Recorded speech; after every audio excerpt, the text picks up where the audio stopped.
Hello, my name is Carol May Whittick and welcome to Her Conversations, Tools for the Awakening Woman. Her is an acronym for Higher Energetic Resonance. This is the optimal state to embody in order to attract our highest desires. Who is the awakening woman? She is the woman who's seeking a greater possibility in her reality and looking for solutions. She knows being awakened is not a lofty ideal but a necessity. If she can transform herself, she can change the world. Her conversations will introduce you to talented women who speak to your spirituality, sensuality and soul. They share their stories and explain how they are in service to the world. So let their words and these conversations embolden and inspire you. My guest on this week's Her Conversations is Sydney Weiss, who is not only a full-time lawyer, but also the sole producer of the award-winning Seek the Joy podcast. During our conversation, she shares how she successfully handles these time-consuming endeavours, the personal growth she's experienced because of podcasting, and also the spiritual philosophies that can assist all content creators. But as always, I begin by asking my guests, HER is an acronym for Higher Energetic Resonance. When do you feel at your most HER? I love this question, and I've been thinking about it the more that I listen to your episodes and all of the incredible, just what people share. But for me, it's connecting, it's sharing, it's having the opportunity to really explore who we are, both I think as individuals, but also as a community. And so when I'm doing this, when I'm talking, when I'm sharing, when I'm also spending time being introspective with myself. And those are those moments really at any point during the day where I just take a moment to be with me. That's really when I feel HER, when I feel that higher energetic resonance, when I feel connected, when I feel at home within my body is both those moments of connection, but also those moments where I get to just be with me. Perfect. Thank you, Sydney. And like I ask all the women that come onto the podcast, how did you get from whatever you were doing before to what you're doing now today? Because you do a lot, and we'll get into that in a minute. But just let us know a little bit about your story. Yeah. I love what you said, that I do a lot. I feel like we all do a lot. And I think that what makes this time so special is that we are all doing so much and exploring so much of who we are and what we love. And so I guess I'll take you back. I am technically, and I say technically because I do so much, I am a lawyer, and all this whole journey with myself and exploring and starting Seek the Joy podcast, it really all started, I think, I'm going to go back a little bit further than I normally do. I think it all started really, to be honest, in 2013 when I was in my first year of law school, and that was probably the most difficult year that I've ever experienced. It forced me to really challenge who I was and really challenge what I thought I could do. Mm-hmm. And at the time I was working with a therapist, and she wasn't like a normal traditional therapist. I mean, she was very intuitive and very connected. And she really challenged me to think about the concept of past lives and meditation and really truly allowing yourself to be with yourself. And so that's where this journey really started for me. It started in her office. It started when she handed me a copy of Many Lives, Many Masters. And I really began this journey of what I like to call this deep introspective work. And so I'm in the middle of my first year of law school. I'm having anxiety and panic attacks probably 3 times a day. I mean, I was really struggling. And at the time, I probably should have taken it as a cue, like, are you in the right place? Are you doing what you're meant to be doing? But I continued and I went through law school. And by the time I was in my 3rd year of law school, I had shingles about a month before I graduated. And then I sat for the California bar exam, which if anybody knows anything about just what the bar in general or what it's like in California, it's brutal and it's really trying. And I went through the 10-week sort of studying process, came out of it, ended up having appendicitis, had to have my appendix removed, went through a slew of health issues, and then found out that I didn't pass the bar. And that was probably one of the lowest moments in my life because yes, it's devastating, right? To work really hard and want something. But what was even more devastating was the way in which I spoke to myself and the way I treated myself sort of surrounding all of this. And I really hit that low point where I realized the way I was talking to myself, the way I was treating myself, that historical negative self-talk, viewing myself as a loser and stupid and a failure and everything else in between, it had to stop. And so without really realizing it, I went through this sort of 9-month almost journey with myself of changing the way I spoke to myself, really approaching a very deep healing within myself, both physically, but also mentally and spiritually.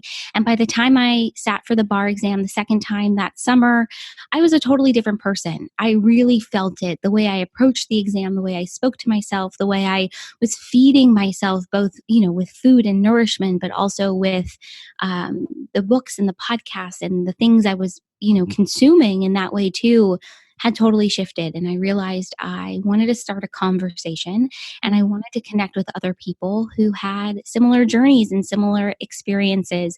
And so Seek the Joy podcast was born. And so I've been on this journey with the show for almost 2 years. It'll be 2 years in October. And it's been a journey that has completely changed my life. Just the opportunity to connect with so many different men and women and people who are really challenging themselves to grow and to be vulnerable within that growth and to share it. So there's a lot more that happened obviously in between, but that's kind of how I got to where I am today. I always forget to say this, but I did pass the bar. I am a lawyer. And so by day, I'm a lawyer. I work in entertainment. And by night or also by day, I have a podcast and it's a lot of fun. And I just love it. I love every single moment of it. And I'm sure I left a lot out on my journey, but that's a small, I guess, kind of encapsulation of how I got to where I am now. And to anybody who listens as well, the whole thing, like being a lawyer is a full-time and then some job, no? And then running a podcast is then a full-time and then some occupation, or habit or hobby or whatever you want to call it. And it takes up a lot of time. There's a lot of moving parts that I think people don't take into consideration, and especially if you are the person who is anything from the researcher, the producer, the editor, and all of these things that need to keep kind of rolling itself, and the person who's marketing it out to social media, it could be a lot, and like one tiny thing can like upset the apple cart in itself. So true. And that's one thing I think I really wanted to, when we spoke before, is to really just speak about the fact that the way that technology is right now, it just affords us the opportunity to have our own media outlet to actually collect all the people together that we want to speak to and create a conversation and find people who resonate with us to be on, and also to then become our audience and our champion and our family in a way.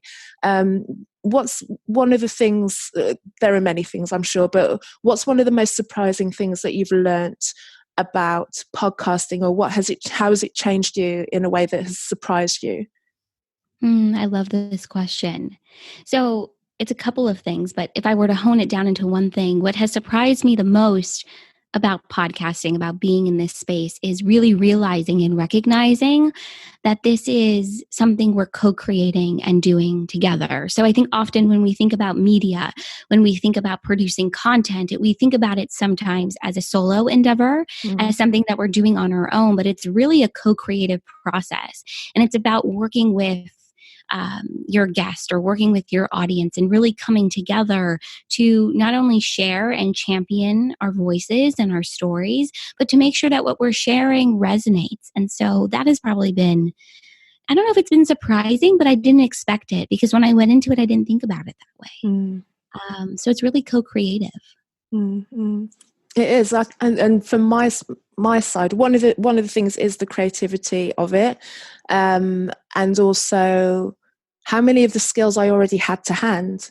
Mm-hmm. really, just by kind of thinking from my background as a musician and being in the studio, but then also work that I've done over the past in terms of like there's a bit of sales and marketing that goes on as well that you have to do in terms of when you're inviting people to come and speak and be relaxed with you, and also and I always thought I was a good listener, but it sharpens your mind in terms of listening to what people are really saying, you know, and being able to listen to somebody, but then trying to like really finesse your skills as an interviewer in a way that, you know, I don't want to be any hard nosed. I don't want anyone to ever feel uncomfortable. If anything, I want it to be the opposite way, where somebody can feel comfortable in the space enough to maybe open up in a way that they never thought they would do in something that's going to be so public. I mean, what kind of like mini skill have you found that you've kind of sharpened up? Yeah.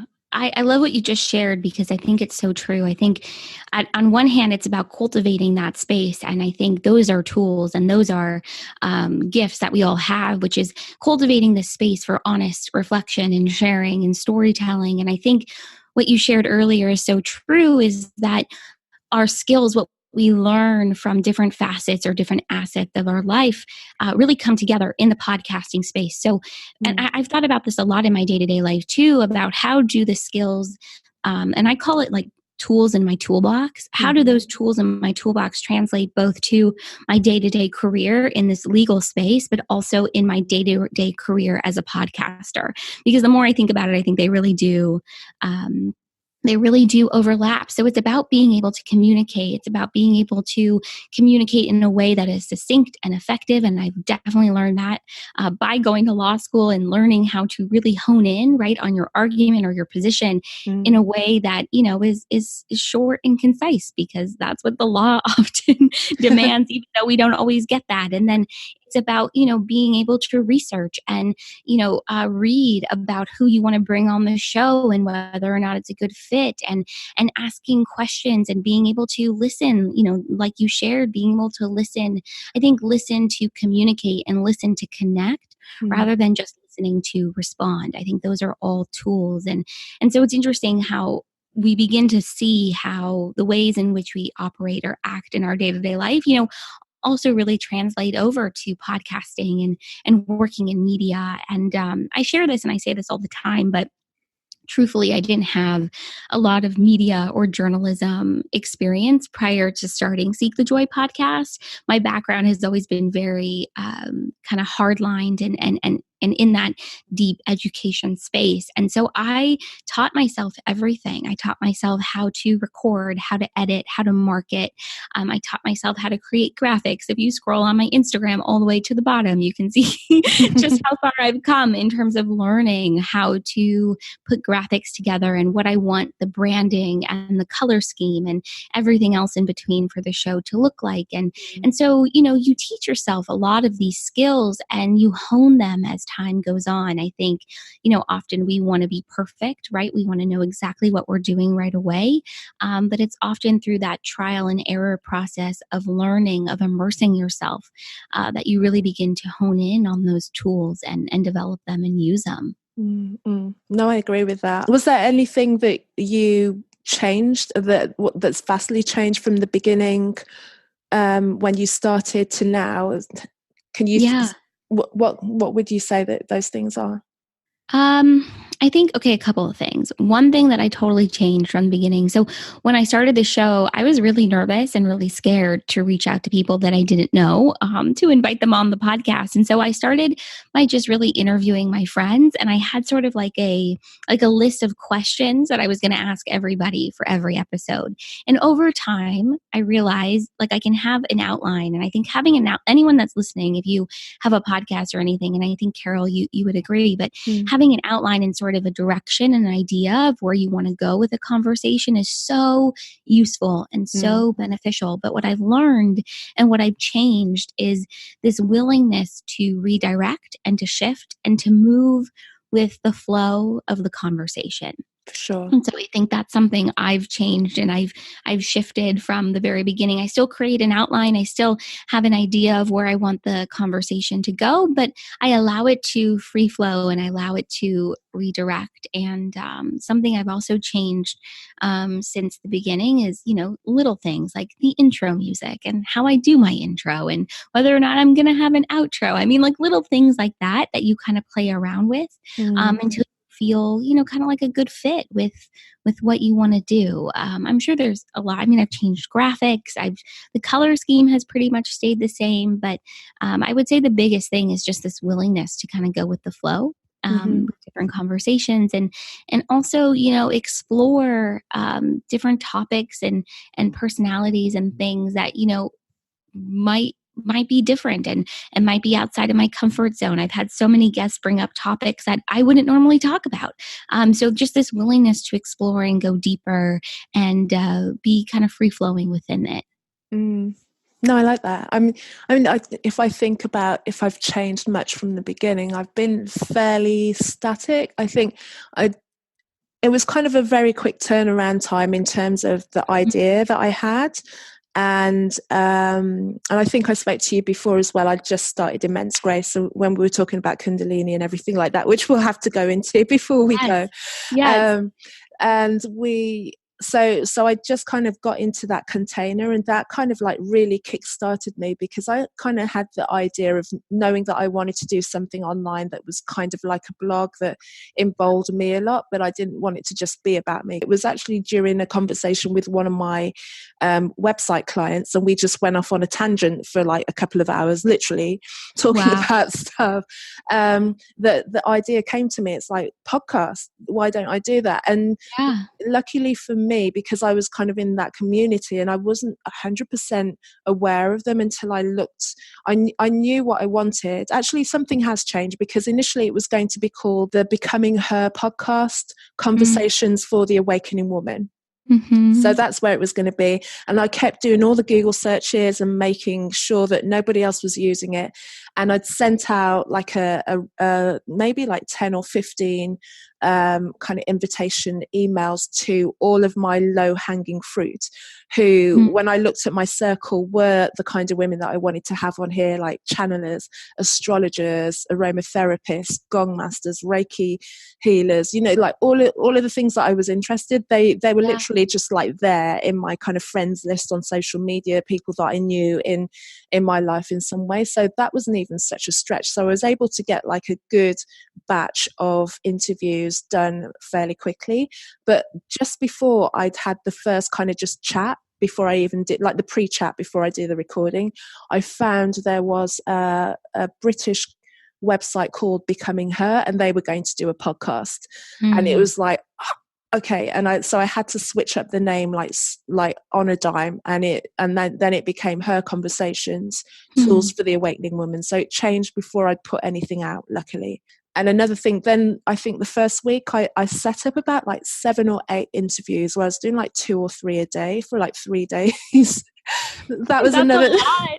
Yeah, that's a lot in a short period of time too. I was exhausted. I would be too. Yeah, because I thought, well, how hard can it be? I'm just having a chat. No, because I think what we don't always remember, and sorry to cut you off, but what we don't always remember is that it's an energy exertion, right? Yep. You're connecting, you're sharing, you're really focusing. And I think I often feel very drained after I do a recording, and I, in a perfect world, I would do, so I should also say this, I only record and work on the show on the weekends, because I work until probably 8:00 at night, most days of the week. And so by the time I get home, it's like, I can't. There's, there's only so much energy and time in a day. And so in a perfect world, I would record, like 3 or 4 episodes every weekend. I mean, I probably record 2 or 3 times a month total. So it's about, knowing your energetic limits and not pushing yourself too hard. And I love what you shared too about the name. I think yeah, it's about like just being able to hone in on what you want to call it. And then for anyone that's listening, like do your research, check out, make sure there isn't a trademark, already Yeah. filed with that name or a copyright. This is like the lawyer in me coming out, but like make sure, you have your bases covered before you start producing or investing a lot of time, into what you're creating. Yeah. So I think that's important too for anyone that's listening, that wants to start a podcast. What other tips would you give to anyone who's sitting there thinking? Because one of the things that I've found over, like, I think we both turned to round about the same time, which is interesting as well. Yeah, because you started your show in the fall of 2017. I think you told me. Yeah, it was like, I think I put one of the things actually that was useful about doing like so many interviews up front was that I was able to do like a snippet role and an introduction episode that like included like answers for the like kind of snippets from the women that were coming up in the next couple of months. So that worked.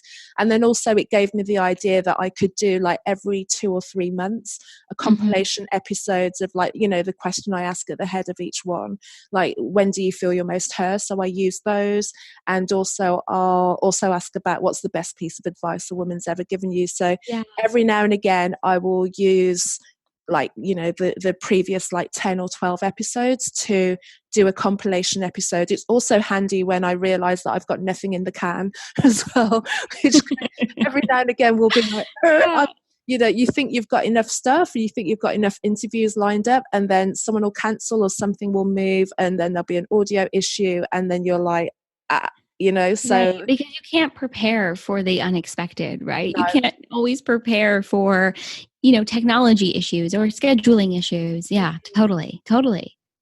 Yeah, so those are things that I've learned, and also just the basic of like it is a lot of energy. You don't even think, you just think it's talking, but like you say, there's more to it because your brain's going in lots of different ways.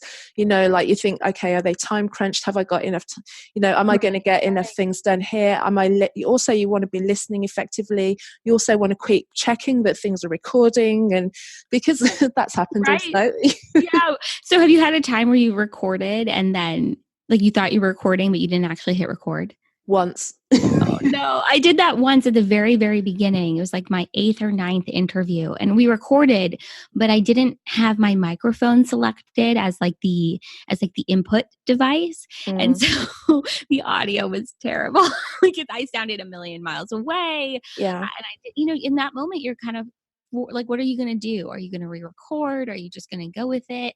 But I found that I just kind of go with it, and I end up sharing the content, at least at the beginning, when I would make, mistakes or not totally have all my bases covered. I would still produce the episode because I kind of figured at the time, like, why not just share that not everything you're going to produce is going to be at maybe the level or perfect or exactly what you want it to be like. Because I don't know, for me, it's always been important to share, to be transparent within that, and to, if you're excited about something, put it out, put it out into the world. What is that expression? Like, if you wait for everything to be perfect before you act, you're going to be waiting forever. Yeah. So it's about just, sharing it, doing it. But I think that's so funny. I haven't had that happen since that one time. I always make sure I've got the right microphone. Yeah, it only needs to, because I do most things by Zoom, so it only Totally. So I just need to make sure the little light is flashing at me. But it happened one time, and luckily we didn't get that far in. It was like maybe just past the first question and into the second one, and then I looked, and then there's this kind of like and everything just runs cold for a little bit.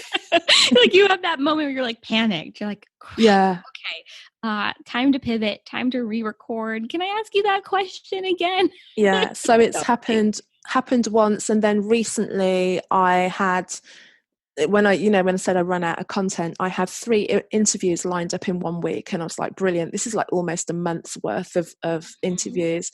Yeah. And then 2 had to rain check, and the one interview that I did do, and I really tried, we tried turning off the video and everything like that, but the Wi-Fi was just not having it at all.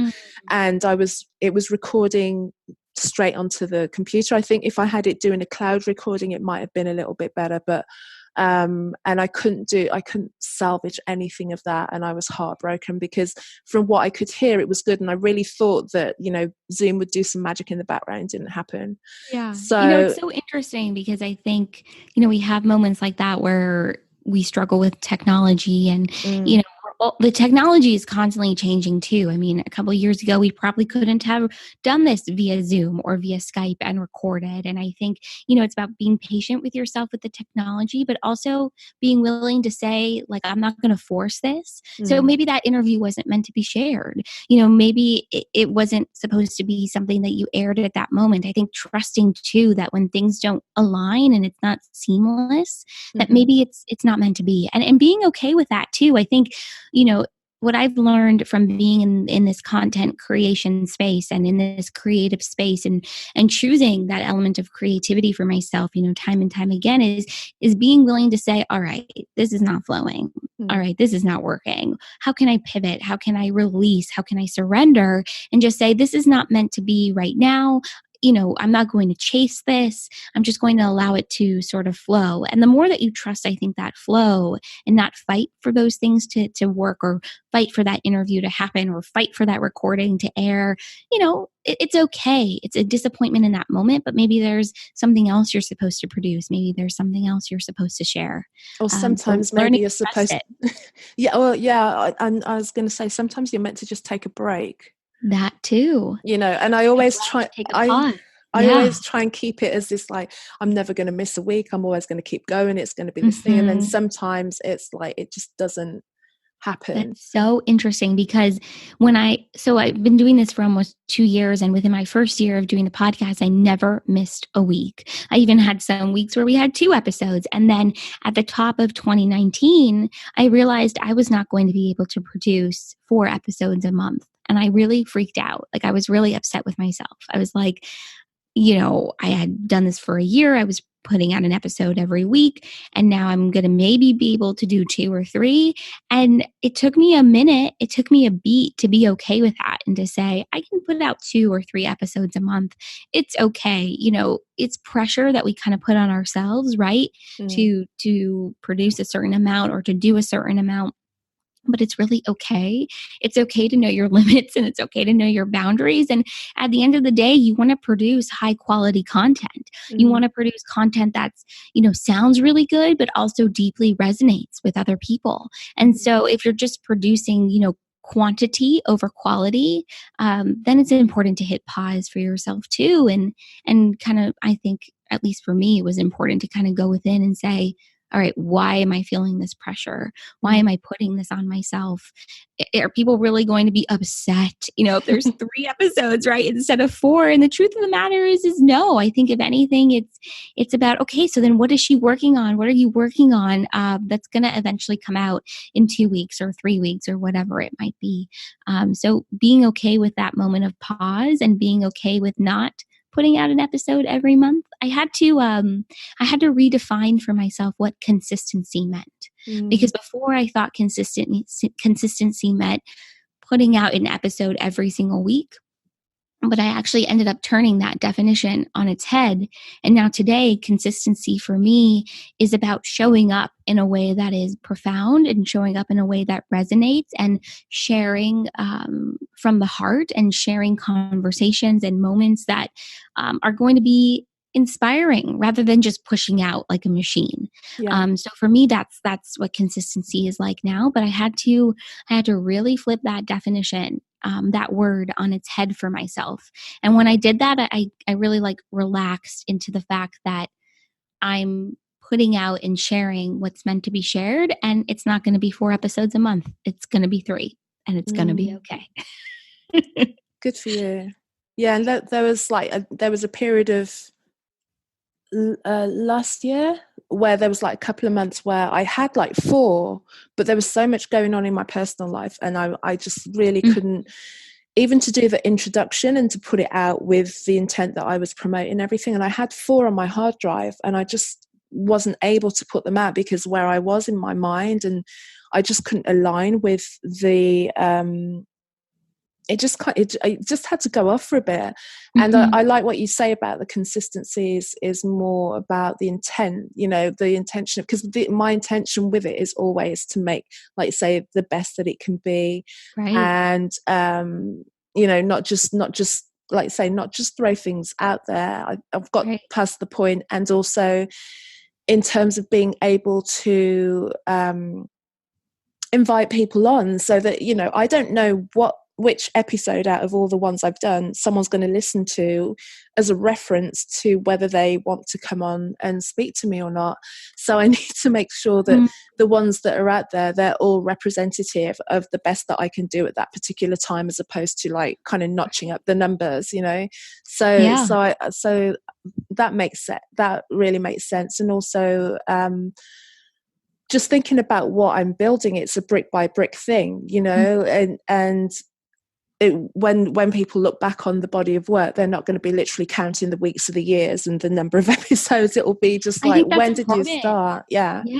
I think that's important too, because I was reflecting on this the other day, and we live in a society that is so fast paced. Mm-hmm. And so that means every facet is in our lives, we feel this pressure to move quickly. And so it often means moving quickly to our sort of standard of success, right? Mm-hmm. And so I love what you just shared, that you're really building something and you're building it brick by brick. And so that means it moves at the pace at which it's supposed to move. It's not going to move often as fast and as quickly as we want it to be.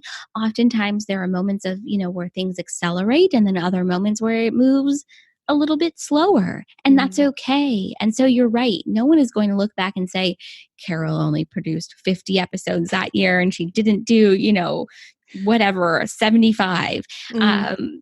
That's okay. No one's going to look at that minutia. It's really about the overarching content and brand and messaging that you're sharing. And so anyone that's listening, I think that's so important to remember, and to remember to sort of stay true, to who you are and what you're creating, and to not succumb to that pressure, I think is important too, for sure. Most definitely. And to anyone who's listening who is thinking about having a podcast, there's so many people I know that are kind of thinking about it. There. If I think about the women that I've spoken to over the 2 years, I would say maybe 10% of them have gone on to have their own podcast, which is like, how which cool is that? Yeah, and especially when they've come back and go, I was really inspired by you. You're like, oh, thank you. You know what I mean? So that's also helpful, is, it just shows that what you're doing has an impact, and it adds value. Another thing as well that I really like is when somebody who has at the moment it's just women. I will invite men on as well, but I have a certain plan for that. But I can't wait. And then also, but I also know that I need to be kind of more flexible around that as well. But what tips would you offer up to anyone who's out there who's like seeing the way that obviously podcasting is really growing, and has always been there and is always growing, and there are more platforms that are making it easier to do than even the way that we do it, which I think is fairly easy, but there's like even easier ways of podcasting now. But what tips, what information could you just say, as somebody who's been in it for a couple of years, can pass on to somebody who's listening and really thinking about getting involved? Yeah. It's so interesting because similarly to you, I've had so many people who, after listening to the show or being on the show or tuning in, have contacted me and said, I really want to start a podcast. Can you hop on the phone? Can we talk about it? Can we brainstorm? And I've said yes every single time, because I know the power of the space, and I know the power of connecting and sharing, and this element of storytelling, which is so inherent in audio and in audio storytelling and podcasting and radio. And so my biggest tip for anybody that wants to start a podcast is, what is your why? Why do you want to start one? What do you want to share? Who do you want to have on? What kind of messages do you want to impart? Do you want to have interview style episodes?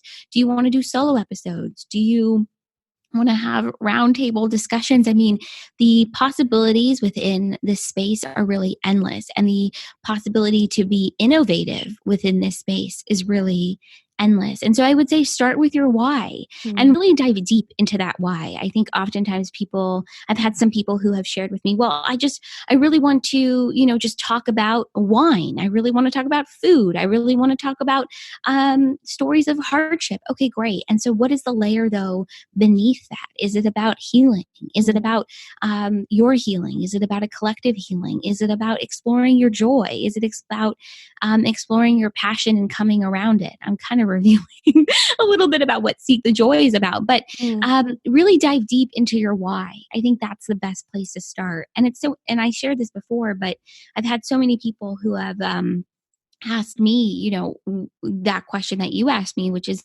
tips for starting a podcast, and going back to about, how much energy we can really exert into the world. I would love to talk to every single person who wants to start a show, because I love this platform. I love the ability to connect, but I actually have been in the process for the past probably 9-10 months of writing an ebook all about podcasting and how to start a podcast, where to start, whether it's about connecting to that why, or choosing your microphone and the technology that you want to do, to how to best market your show, how to pitch to guests, how to invite people on. So my hope is that ebook is going to come out early this fall or late August. I'm still playing around with the date, but I just think the possibilities within this space are endless, and I'm excited to continue to support other people who want to start a show. And so never planned, by the way, to create an ebook, but it just kind of free flowed and came together. And I thought, all right,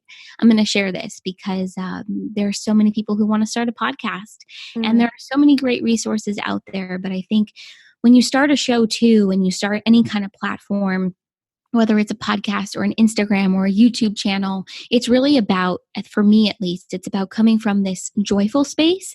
It's about coming from this space of connection, and it's about coming from this space of knowing your why. And that's really my intention with this ebook, and my intention with what I share in general is about creating from this space of joy and passion, rather than from this space of it's got to be such hard work, and you've got to really be like laborious within it. So I hope that answers your question. But I would really start with your why and go from there.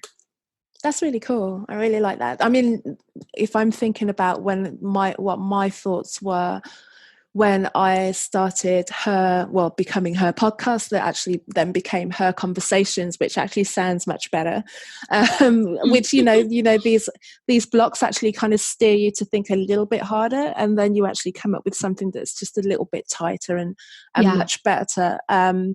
That it was my why, because I had that higher energetic resonance. I knew that it had to be about that. I knew I wanted to speak to women, and I knew that I had the kind of spirituality, sensuality, and soul piece of it. And then I kind of I did. My research was the podcast that I really enjoyed, and also the interviewers rather, that I really liked, and I kind of cherry picked from them, by watching them. It's like, what's their interview style? What's the format of their program? Do they have an intro and outro? What's their music like? What is the overall umbrella? What kind of people do they have on? Because I wanted to think of it creating this kind of community of higher energetic resonance women that you could come to and see that this is what the her stood for. And I know, using her, coming from a intellectual property side of things, is there's a lot of things out there that are her, right. and it's kind of it's a wavering thing as to how much I have on that. But what's interesting about that is that, yes, there are other things out there with her, HER, in them, but there's nobody else out there that is you. right? That is sharing from your, heart-centered, soulful space, that is asking the kind of questions that you're asking, that is sharing the kind of content, that you're sharing. And listen, there are a lot of podcasts out there too with the name joy in them. But something somebody said to me really early on that has stuck with me and that I always share with others is that there's nobody else out there that is you. And so what you're sharing, what you're contributing, is unique and special. And so, yes, there's going to be something else out there with a similar name, or a similar intention, but that's okay. And not to shy away from sharing what you want to share, because, there's another version, out there, but there isn't another you.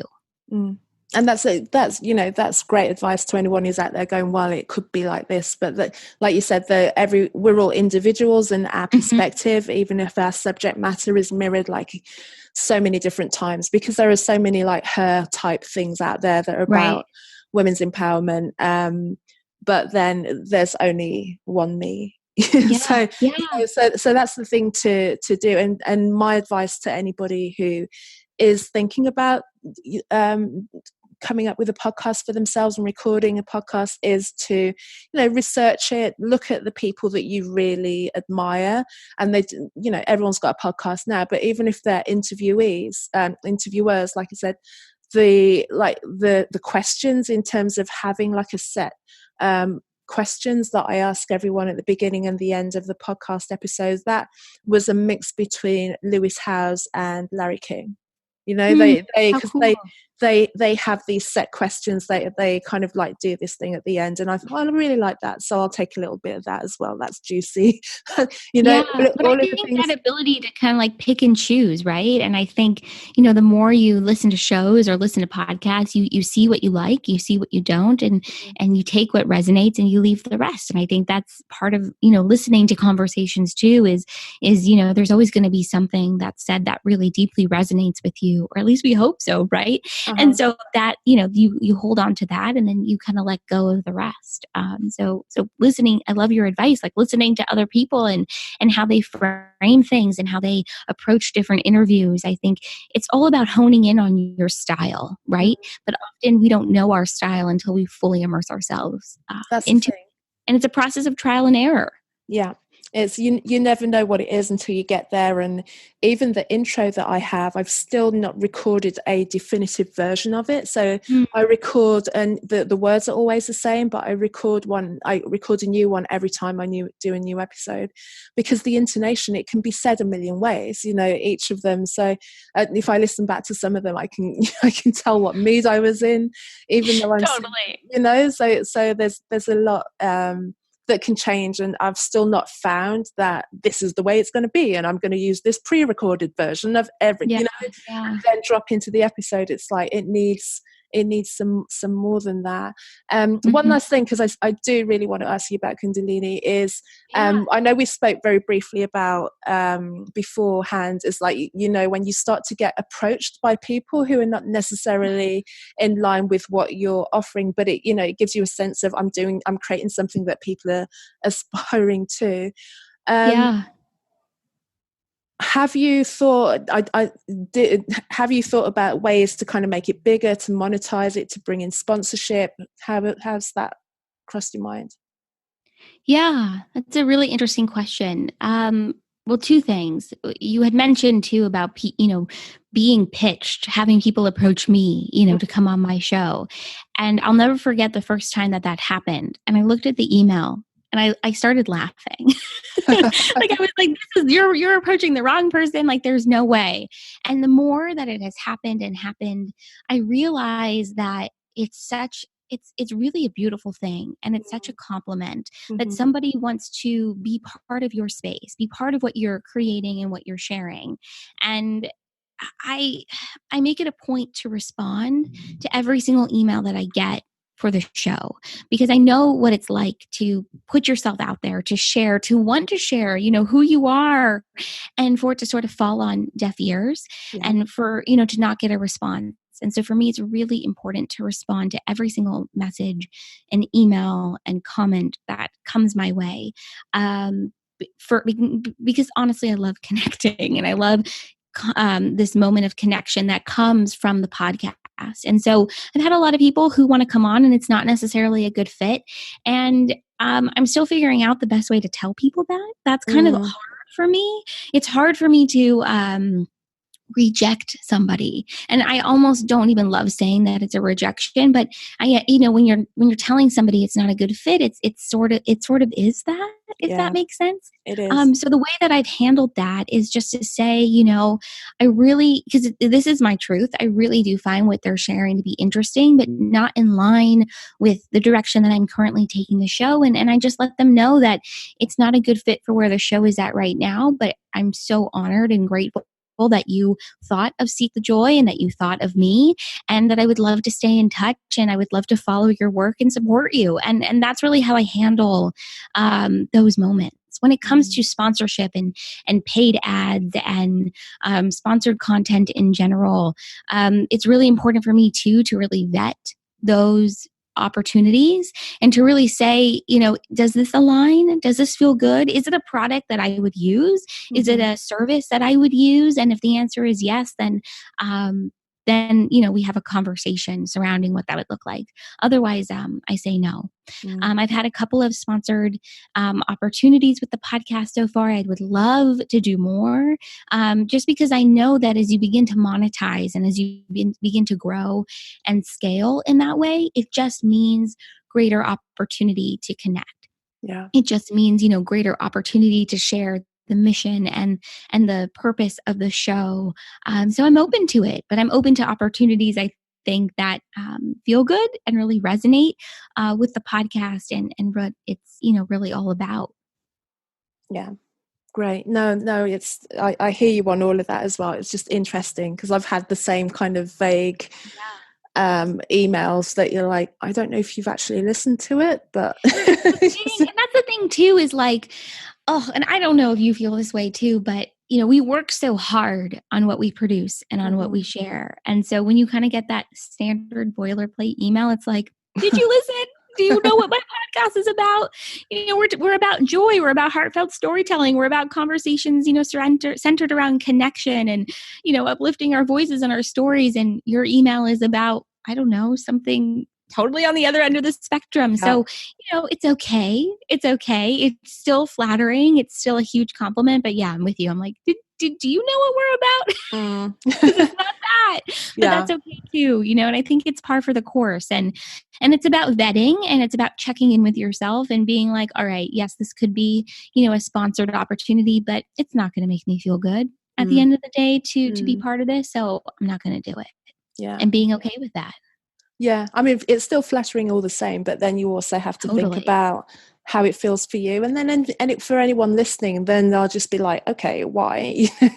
You've got so far without taking, without monetizing it. Why then monetize it for this reason if it's not a good enough reason? So, and I would say too, I think oftentimes there's a lot of shame that may surround monetizing, and I say shame because it's twofold. It's either you might feel shame or disappointment. And maybe shame is too strong of a word, but because maybe you're not in a space yet to monetize. And then also when you do begin to monetize, there are going to be people who are angry or upset with you and may often even feel like you've cheapened your content somehow by having a paid ad or by doing sponsored content. I don't know if you've come across that at all, but I find it really interesting because I think it's important to remember that creativity and stepping fully in that creative empowerment for yourself is about honoring your work and honoring it in a way that allows you to get paid for it. I think often we don't allow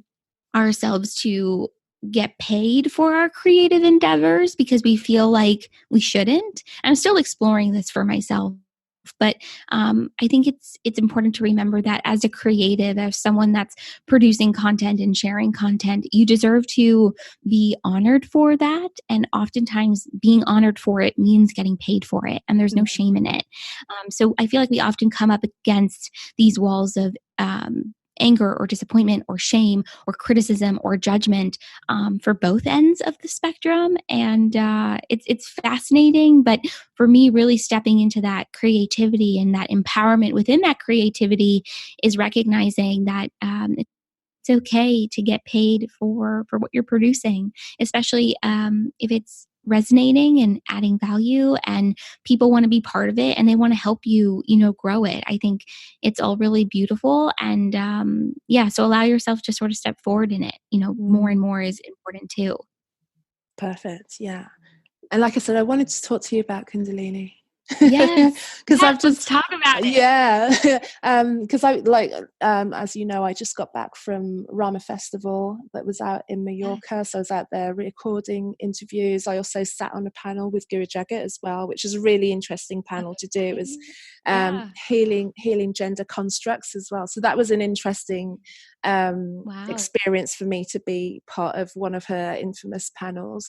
And also I was there like a day before to do the Immense Grace immersion, which I'm part of, but also Tej came over, and I know you've done a few of her classes. Is it mainly Tej that you go to? Yes. Yeah.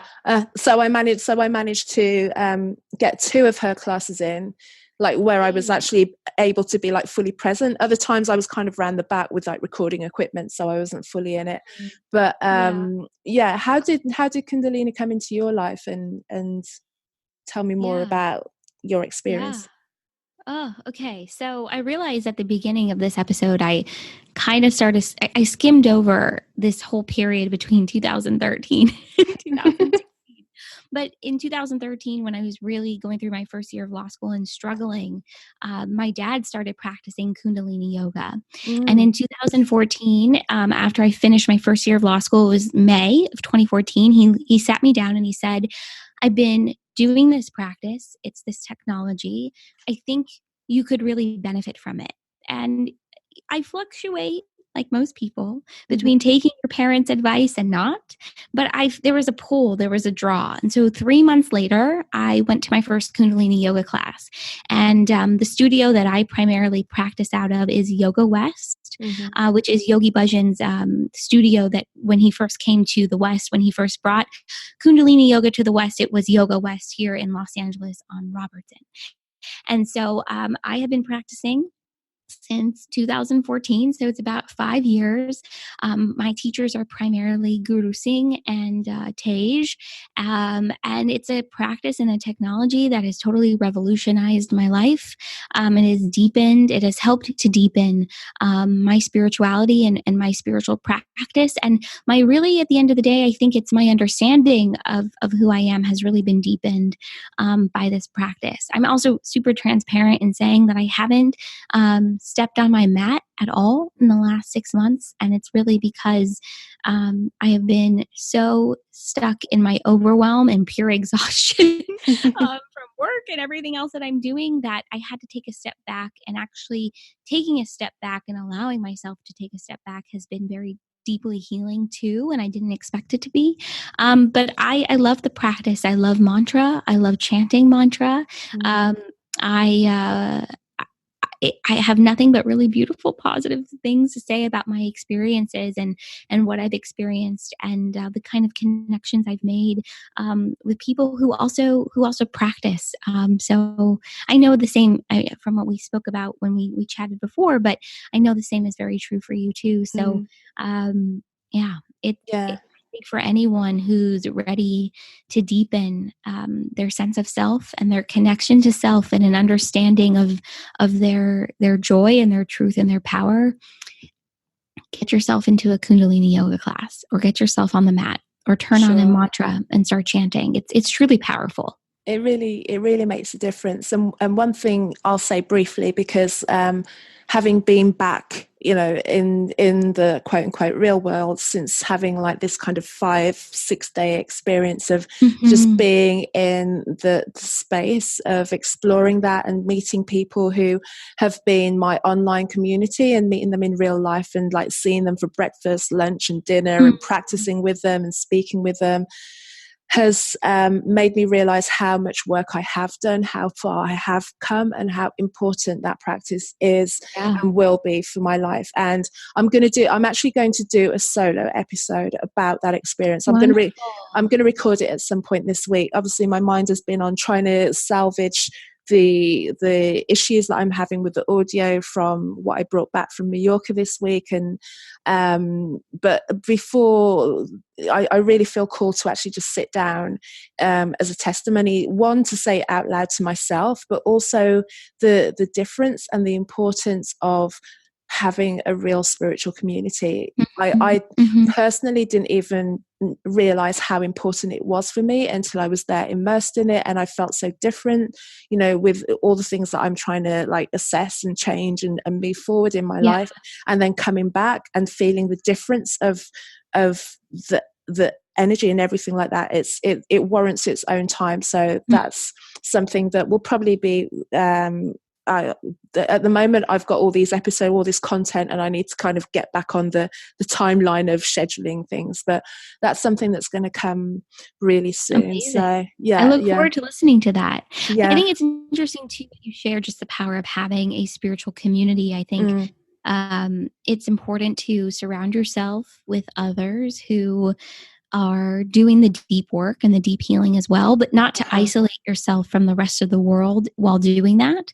And I think it's a fine balance, right? And I think, yes, like attracts like, and we often find ourselves in spaces and with people and in communities that reflect our level of consciousness and our vibration and where we are at in that moment. But it's also important to surround yourself with other people who are at maybe different phases or different stages in their journey, because it requires you to really self-evaluate and honor and hone in on your work and the areas in which you have healed, and then the spaces within yourself that still require that level of healing. So true. And I think too, what often I don't know if is discussed enough is just how deeply healing the practice is. And by deeply healing, it is work. Things will come up in meditation or after class or after a kriya or whatever it is. There will be triggers. There will be moments where things are stirred up and riled up, within you. And it is a journey. It is a process. And it is about looking at your stuff and healing it and letting it go. And then it comes up again, looking at it, healing it, letting it go. And I think it's a continual process. And, the Kundalini rises right within you. And as it rises within you, you are forced to and asked to and required to look at your stuff in order to allow it to keep ascending and rising.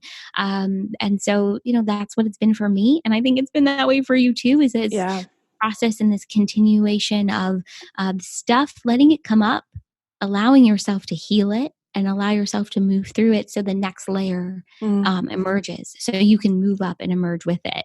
Yeah. And feel the support of people who care for you deeply and want you to rise with them. It's there's nothing else like it. There really isn't. I want to make sure I get these questions with you, because I know that we're crunched for time. So the first one is, what is the best piece of advice that a woman has ever given to you?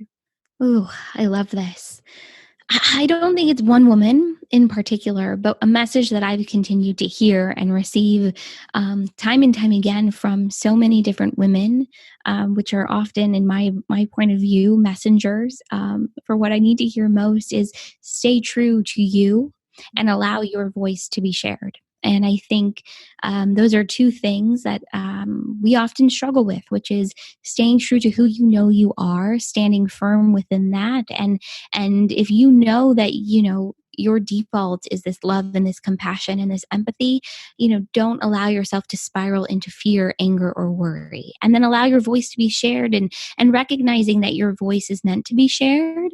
I think often, and I had someone send me an email the other day, which really reminded me of this, which is, she said, I'm not like a prominent healer, and I'm not an influencer, and I don't have X amount of followers on Instagram, and I don't feel I'm successful enough, but I really want to share who I am. And I said, great, let's do it, because you have a voice and a story that's meant to be shared, and choose to continue to share it over and over again, because you're meant to share it. It doesn't matter who you are. It doesn't matter whether you're perceived as quote unquote successful by societal standards.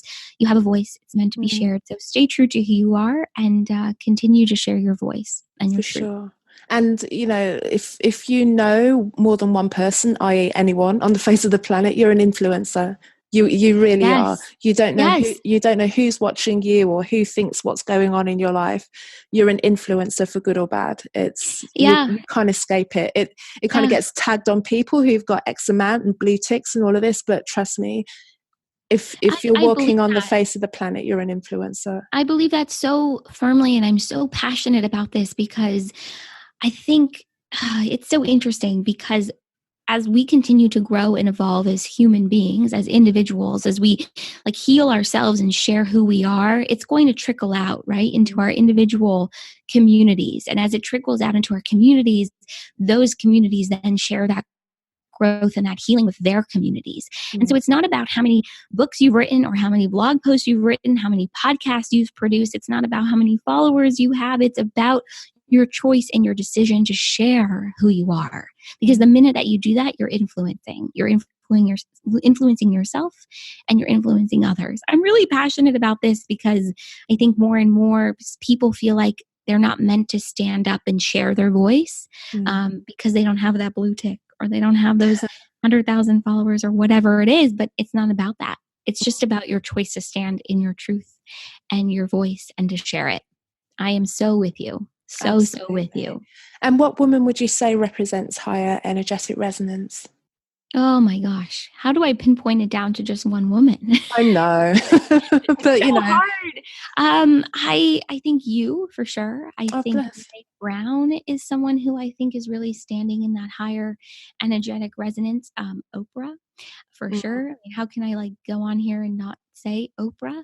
She's winning, by the way. She's not going on here. I feel like she's probably the most received response you've had. But I think any woman really who is choosing to be who they are and to share that and to make no apologies about sharing that element of love and compassion and empathy and truth and knowledge and wisdom. So it's probably most women on this planet. I'm not going to lie. It's probably most women on this planet who are making that choice. So good. And what are your favorite self-care rituals or practices? Right now, it is the time on Sundays, because it's really only on Sundays right now, where I get up and I take out a book and I read a couple of chapters, and then I allow myself to start journaling. That for me is my favorite self-care practice right now. I don't have a lot of rituals when it comes to self-care at the moment because my schedule changes so quickly all the time. And so maybe an element of my self-care is about being flexible within my self-care, but allowing myself to just kind of be and, indulging in the things that make me happy, like working on the podcast, like a good face mask, like picking up the phone and talking to a friend.